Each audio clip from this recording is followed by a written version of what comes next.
Greetings and welcome to another episode of the TED in Your Head podcast. I'm your host, Ted Moreno, certified hypnotherapist and high performance coach.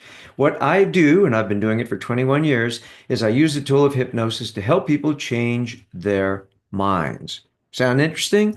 I'll tell you how to get in touch with me at the end of today's show. But let's get into today's episode: how to find something in your life that's worth waking up for.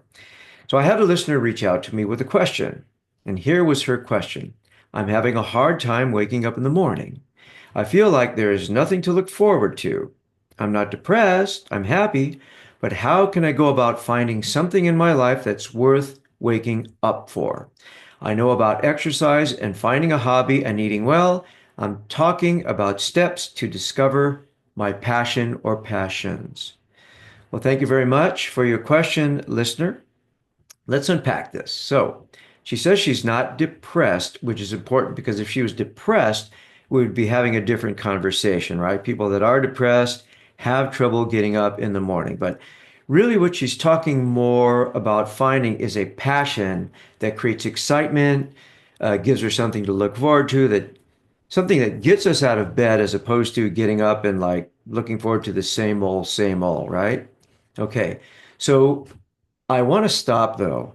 I don't want to skip past the fundamentals of good sleep, exercise, and proper nutrition. These are very important for more energy, which goes a long way towards being passionate. Now, I've talked a lot about this and we don't need to talk about it any more today, but I just want to stress that those things are important for what we're talking about here. And what we're talking about, what we're looking for, is something deeper, something that gives you a sense of purpose and excitement to start your day, something that truly energizes you, something to look forward to. Now, here's where I would start. Number one, I would start by putting pen to paper or hands on a keyboard and write or journal. Journaling, writing these things down can be very helpful. Putting down ideas, exploring possibilities, notating insights. These can be very, very helpful. Now, if you don't like to write or that doesn't sound like your thing, have a conversation with someone that you trust, but take notes. And here's a cool thing. You don't have to write anymore. You can download something like Otter AI, which is a kind of a note-taking app, right? You don't have to write, but recording the conversation can be helpful. You can do that on your phone. But have these conversations with somebody that you know, somebody you trust, and just bounce your thoughts off of them. And that can be very, very illuminating. Now, before you talk to somebody and while you're journaling, ask yourself questions like, what do I want to create in this world? Of course, there are things like art and music. These are creations, but there's also foundations, businesses, clubs, right? So, what do I want to create in this world? Another good question to ask yourself: who do I want to impact? Very often, passion comes from a sense of contribution. So, what problems do I want to solve? Is there a legacy I want to leave? These are just prompts to get you thinking.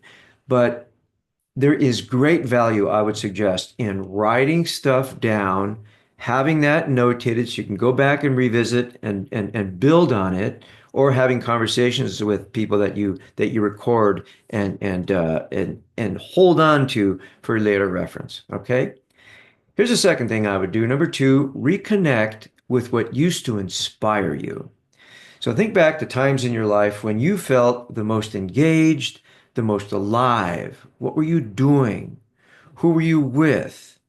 I was talking with a client the other day who's a new father, a business owner, and he was telling me, I used to do all these things. I used to read a lot. I used to go to a lot of concerts. I used to work out, and now I don't do that anymore. So, our passions can get buried under responsibilities, and revisiting past interests can help reignite something meaningful. If I look back at my life, the times that was most alive and most excited about looking forward to the day was when I was playing music, I was doing something creative, I was acting in a theatrical production, I was learning a new song.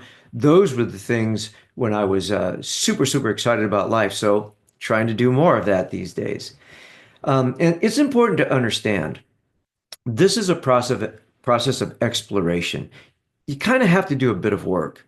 You're not going to listen to this podcast and wake up all of a sudden and go, ah, yes, I've got it. Now I can wake up with excitement. Probably not going to happen. So it's an exploration that you can do by writing in a journal, recording on your phone, just getting ideas out, putting them into the air, and then revisiting them at a later date. Okay. So, number three, explore what you're curious about. So, what are you interested in? Picking a new passion might be harder than just paying attention to what naturally catches your interest. So, are there certain topics you like reading about? Are you drawn to a particular type of work or activity? Write those down. Explore them on the internet. Follow those small insights because they really can lead to something bigger. So, continue day by day, and this should be something that you do day by day. Explore what you're curious about. This next thing, number four, is very important. It's important to understand what energizes you, what drains you. Pay attention to how you feel after different activities. So, music energizes me, nature energizes me, reading about interesting things and ideas that energizes me. But dealing with insurance, taxes, computer stuff, technical stuff, that drains me. But I know people that love those things. So, do you like helping people? Do you like working with people? Or are you more of a solitary person doing your own thing? Like that would be important to know what kind of person you are. So, start designing your days to include more of what naturally fuels you so that you have something to look forward to in the day. Number five, experiment without commitment. Give yourself permission to try things out. So take a class, attend a workshop, volunteer, talk to someone or shadow someone that's doing something that interests you. You don't want to put any pressure on yourself, right? You don't want to make it all or nothing. No, you don't need to be perfect or I've got to commit to this particular time and see this through. No, no, no. Take it easy, make it fun. Just explore, check it out. If it doesn't float your boat, let it go, but you still might get some ideas by exploring different things, even though if you don't stick with them. Number six, connect with inspiring people or read about them. So sometimes being around passionate, inspiring people can help spark something in you. So talk to people who love what they do.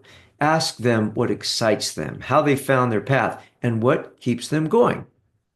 Or you can read about people like that, people you admire, learn their stories, learn their philosophy of life, read or listen to their challenges, and you can get that wisdom from that person. Number seven,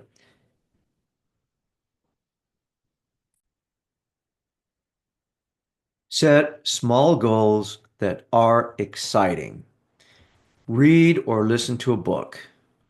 Go drive and check something out. Learn a new skill. Meet someone for coffee. Go to a museum or art gallery. Get out of the house and go do or see something cool. Even if you don't know what your passion is yet, setting small goals or challenges can add meaning to your days. So that way you wake up in the morning and you say, oh, today I get to go here, or today I get to talk to this person, or today I'm going to listen to that book that I really enjoy. Number eight, in your journaling and reflection, embrace change and let go of who you've always thought you were. You're not the same person you were 5 years ago. We change. We grow wiser and more experienced. And we must allow ourselves to evolve. Sometimes we get stuck because we define ourselves but by who we used to be. The things that once excited you may not be the same now, and that's okay. Remember the sneaky subconscious mind, right? It's the largest part of our brain, 88%. That part of our mind likes the known and familiar. How we've always been, how we always see ourselves, how we always talk about ourselves, that's the known. That's the familiar to the subconscious mind. And that's where our mind is going to want to go.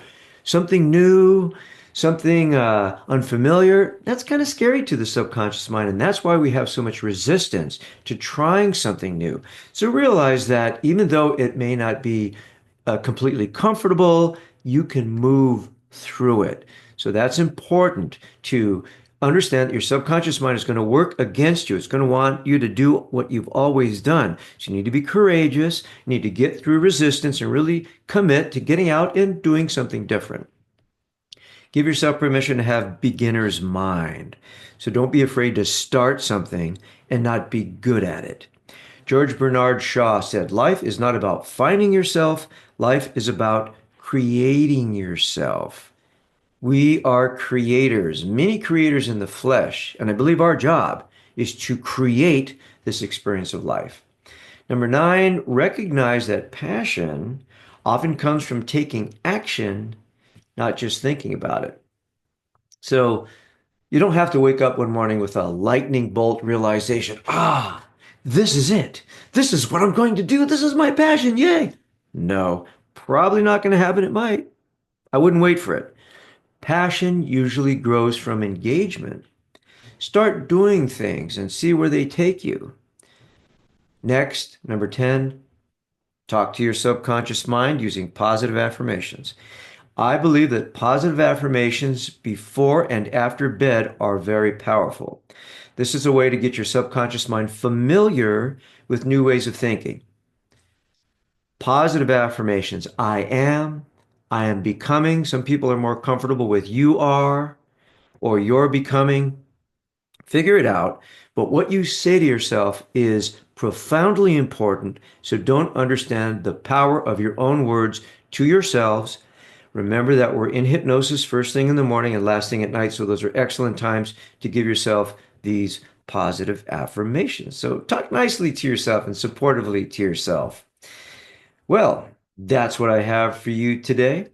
I want to leave you with two quotes. The first one is by Bob Dylan. Speaking of Bob Dylan, let me say a word about that. I I was talking earlier in the podcast about reading, about people you admire, people you like. Well, I read Bob Dylan's autobiography. It's called Chronicles. And that was just so interesting and so fascinating. And it introduced me to different types of music that I didn't know, that I got to pursue. So I got a lot out of just reading about his experiences and what some of his formative music experiences were that informed him.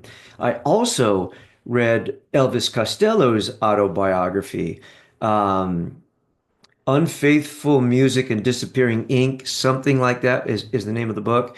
And so he also talked a lot about a lot of music that influenced him. And I went and explored the music he was talking about and really found some wonderful, wonderful songs, wonderful music.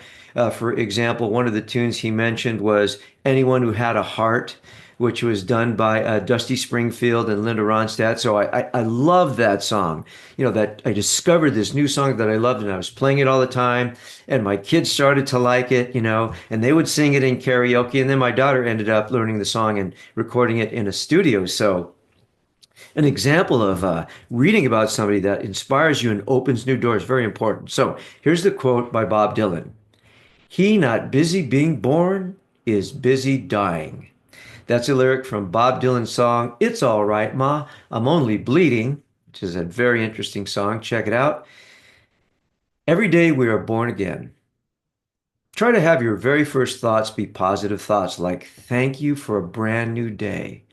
Any day you wake up, there's many people that didn't wake up.